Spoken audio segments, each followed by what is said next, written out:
പൊതുസ്ഥലങ്ങളിൽ നിന്ന് തെരുവു നായ്ക്കളെ പിടികൂടി ഷെൽട്ടറുകളിലേക്ക് മാറ്റണമെന്ന് സുപ്രീം കോടതി പറഞ്ഞുവെങ്കിലും കൃത്യമായ ആസൂത്രണത്തോടെ നടപ്പാക്കാൻ കഴിഞ്ഞിട്ടില്ല. ഷെൽട്ടറുകൾ സ്ഥാപിക്കാൻ തയ്യാറാണെങ്കിലും അതാത് തദ്ദേശ സ്ഥാപനങ്ങളിൽ നിന്ന് സ്ഥലം ലഭ്യമാകുന്നില്ല എന്നതാണ് മൃഗസംരക്ഷണ വകുപ്പ് നേരിടുന്ന പ്രധാന വെല്ലുവിളി. നമ്മുടെ കോടതിയുടെ നിർദ്ദേശത്തിന് ശേഷം പുതിയതായിട്ട് ഷെൽട്ടേഴ്സ് നിർമ്മിച്ചു തുടങ്ങിയിട്ടില്ല.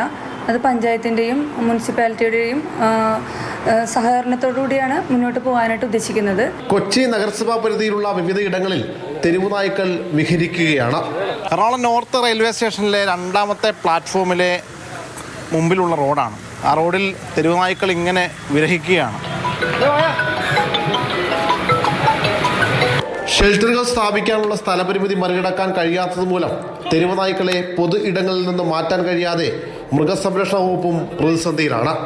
എറണാകുളം ജില്ലയിൽ ABC പദ്ധതിയും വാക്സിനേഷനും അതേസമയം ദ്രുതഗതിയിലാണ് മുന്നേറുന്നത്. തെരുവുനായ വിഷയത്തിൽ കേരളം എന്ത് ചെയ്തു എന്ന് ചോദിച്ചാൽ കൊച്ചി നഗരത്തിൽ ഇപ്പോൾ മിഷൻ റാബിസ് എന്ന പേരിലാണ് ഇപ്പോൾ ഇഞ്ചക്ഷൻ എടുക്കുന്ന പ്രവൃത്തികൾ നടക്കുന്നത്. അത് മലയാളികളെ കിട്ടാനില്ലാത്തതിനാൽ തന്നെ ഇതര സംസ്ഥാനക്കാരായ ആളുകളാണ് ഈ മിഷൻ റാബിസ് പ്രവർത്തനങ്ങളിൽ പട്ടിക്ക് ഇഞ്ചക്ഷൻ എടുത്ത് മടങ്ങുന്നത്. ഈ വർഷം ഇതുവരെ 1504 ABC സർജറികളാണ് ജില്ലയിൽ നടത്തിയത്. കൂടാതെ വിവിധ സന്നദ്ധ സംഘടനകളെ ഉൾപ്പെടുത്തി വാക്സിനേഷന്റെ എണ്ണവും ക്രമാതീതമായി വർദ്ധിപ്പിക്കാൻ കഴിഞ്ഞിട്ടുണ്ട്. ഒക്ടോബർ മാസത്തിൽ വളരെ നല്ല രീതിയിലാണ് ഇതിനെതിരായിട്ട് വാക്സിനേഷൻ നടന്നത്. ഇപ്പോൾ നമ്മുടെ എറണാകുളം ജില്ലയിൽ 3430 തെരുവ് നായ്ക്കൾക്കെതിരായിട്ടുള്ള വാക്സിനേഷൻ നടന്നു കഴിഞ്ഞു. അത് പഞ്ചായത്ത് തലത്തിലാണ് കൂടുതൽ നടന്നിരിക്കുന്നത്. കോർപ്പറേഷനുകളും ഉണ്ട്.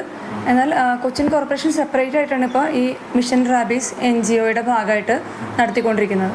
ജില്ലയിൽ പുതിയതായി അനുവദിക്കപ്പെട്ട പോർട്ടബിൾ ABC യൂണിറ്റ് കൂടി വരുന്നതോടെ തെരുവു നായ്ക്കളുടെ വന്ധ്യംകരണ പ്രക്രിയയിൽ കൂടുതൽ മുന്നേറാനാകുമെന്നാണ് പ്രതീക്ഷ. തൃപ്പൂണിത്തുറ മുനിസിപ്പാലിറ്റിയുടെ കീഴിലാണ് തൃപ്പൂണിത്തുറയിൽ ഇപ്പോൾ ABC സെൻറ്റർ തുറന്നിരിക്കുന്നത്. അതും ഇപ്പോൾ പ്രവർത്തിച്ചു തുടങ്ങിയിട്ടുണ്ട്. അതുകൂടാണ്ട് കൊച്ചിൻ കോർപ്പറേഷൻ്റെ കീഴിൽ ഏറ്റവും ആദ്യം തുടങ്ങിയ ബ്രഹ്മപുരത്തുള്ള ABC സെൻറ്ററും നിലവിൽ നടന്നുകൊണ്ടിരിക്കുകയാണ്. മാതൃഭൂമി ന്യൂസ്, കൊച്ചി.